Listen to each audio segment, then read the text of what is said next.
তোমাদের সাথে আর প্রতারণা না করতে পারে।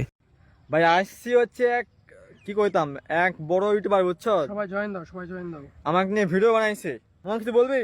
না না, কিছু বলবো না। দেখছো আমার 3 অ্যাডমিন কিন্তু এখানেই। ওরা 3জন চোর কিন্তু এখন এক জায়গায় বসা আছে। আইডি স্ক্যামের পাশাপাশি ওরা কিন্তু ছাগল চুরিও করে। রাস্তায় ওয়েট করতেছে ছাগল পাওয়া যাচ্ছে কিনা সেটার জন্য। পেলেই কিন্তু চুরি করবে, সবাই সাবধান। আমি ওপেন লাইভে আছি ভাই, আর দরকার পড়লে প্রুফ দিয়ে আমাকে যে ঢুকাক। কার ক্ষমতা? ওর ক্ষমতা যদি থাকে আমাকে প্রুফ দিয়ে যে ঢুকাক। এর থেকে আর বড় প্রমাণ কি হতে পারে? তুই নিজের মুখে স্বীকার করছো মেটার আমলে তুই অনেকের আইডি মারছো এবং ফেসবুক অ্যাক্সেস যখন ছিল অনেকের আইডি সেল দিয়ে ব্যাগ নিছো। আচ্ছা গাইস, তোমরা জানো যে একটা চোরের ফেজে কিন্তু একটা চোর চোর ভাব থাকে এবং কথার ধরনেই কিন্তু বোঝা যায় লোকটা চোর, যা ওর ভিতরে আছে। কথা বলার ধরন এবং ফেজের ভিতরে একটা চোর চোর ভাব কিন্তু রয়ে গেছে। কি জাহিদ কি রাগ করলা? ভাই রাগ করবে না কেন ভাই? অনেকে রেগুলার হোয়াটসঅ্যাপ ব্যান খাই ভাই, রেগুলার হোয়াটসঅ্যাপ ব্যান খাই। সেকেন্ড অ্যাডমিনে ফেস দেন যাবো না ভাই, অনেক ছোট অনেক কিছু ভাই।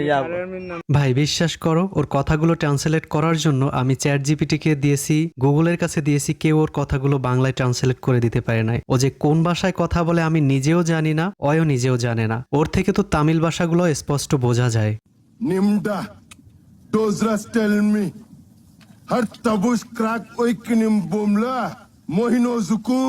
আশা করি এরপর থেকে সবাই ওর থেকে সাবধান থাকবে। এর থেকে বড় প্রমাণের দরকার নেই এবং নেক্সট টাইম ওকে নিয়ে আমি ভিডিও বানাতে চাচ্ছি না। অবশ্যই ভিডিওটা তোমার ফ্রেন্ডদের কাছে শেয়ার করবে যাতে তোমাদের প্রতিটা ফ্রেন্ড ওর থেকে সুরক্ষিত